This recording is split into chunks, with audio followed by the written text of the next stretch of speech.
Hi everyone, you're watching Ben TV and this is The Film Whisperers, a show where two movie nerds talk all things film through a contemporary lens. My name is Matthew. And I'm Saj. So, Saj, we started talking about sequels in the last show.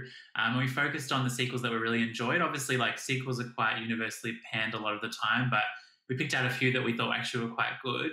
But obviously, inevitably, we have to lean into the kind of the duds of that group as well. So I thought maybe we'd chat a bit about some of the sequels that were just they were really bad, like the worst of the bunch. So is there one in particular that you can remember watching that you just thought this should never have been made? It's a travesty. It's an insult to the film industry. Yeah, is there one that comes to mind? Initially, I was going to say Legally Blonde 2, right? However, I think I'm going to not give it a lot of crap because there's worse films than that. And I'm going to change my mind and say the Sex and the City movie sequel. Oh my gosh, yeah. Okay, I'm totally with you on that. Yeah, Explain. Okay. So firstly, this is an example of we did not need that story. The first film wrapped up really well. We all saw where the four girls were at in their life, and it was a very good way to end a franchise because the first film, if you remember, it came about after, I believe it was 6 seasons of the TV show, a TV show that had a really good following, a very influential following as well. And it was a TV show that definitely had a lot of influence in our pop culture world. So it was almost as if we wanted this movie because at the very end of the series, you find out who the lead character ends up with romantically, and you just want to know what's going to happen next. This sequel, it just, first I remember when reading the news and then finding out that they were doing this sequel, and I remember thinking, why? And like our expectations, it was an absolute. It was awful. Awful in many ways. Firstly, the four women, the storylines that they were given were poorly constructed. No one really cared. To be honest, I mean, I personally didn't care about what was happening in their lives. It was incredibly racist, and it just showed just how really poorly behaved tourists can be. It was Islamophobic. Some of the things that some of the characters said, especially their reaction to being in the Middle East. Was it Abu Dhabi?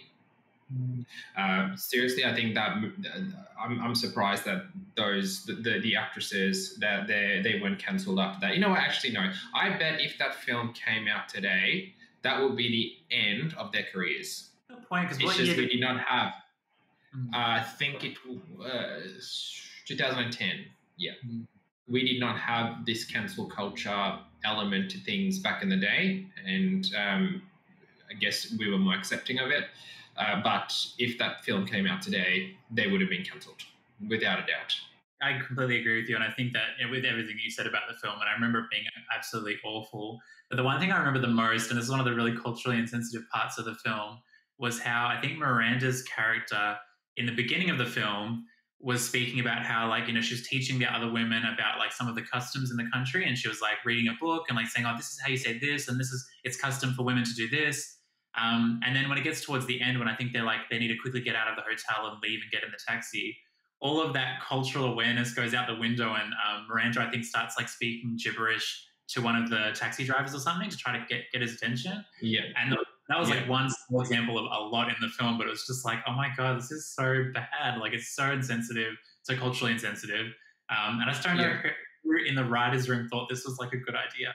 I have a very strong feeling what they decided to do was show what it would be like where four women who are quite sexually liberated end up in a country where it's a different scene for women. I feel like that was their intention, to kind of go, well, in New York, there's all these, there's a culture of women being able to talk about sex, etc., etc. But here's another setting where it's just different, and the laws around these things are different. And I feel like that was what they were intending to do. I mean, that's just a theory. an assumption, sorry. But then what the final product was just, it was something else. But anyway, enough about that. That could, in a way, it makes me quite angry. That's how the franchise has ended. Well, sort of. There is going to be another TV show coming out soon. But anyway, you tell me, Matt, what's on your list of a horrendous sequel that should never have been made? Well, interestingly, my choice, I think some people might not even be aware of its existence because I don't even know if it came out at the cinema, but it might have been straight to video or straight to DVD. But everyone knows the classic teen film Mean Girls, obviously absolutely iconic. Everyone loves it. There was a sequel, so there was a Mean Girls 2 that came out, and it's just an absolute abomination. So I actually think I saw it. I mean, I don't know if it's still there, but I think the whole movie was on YouTube at a point. So I think that's how I watched it. But I think that a movie is bad, or sorry, a sequel is bad when literally none of the original cast signs up for it. I mean, there is one of the original cast members in the sequel, and it's the principal.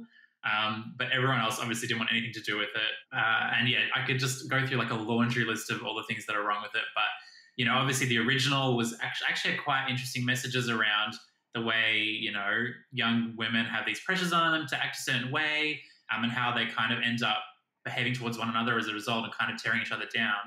And the sequel kind of lost all of that. And one of the most glaring things to me from when the film starts is that in the original, even though they're all teenagers, it feels like a grown-up teenage movie. So it actually doesn't feel like it's for little kids. It feels like it's actually for teenagers, old people that are older.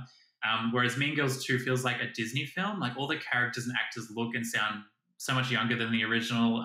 The script is really cheesy and very cringe.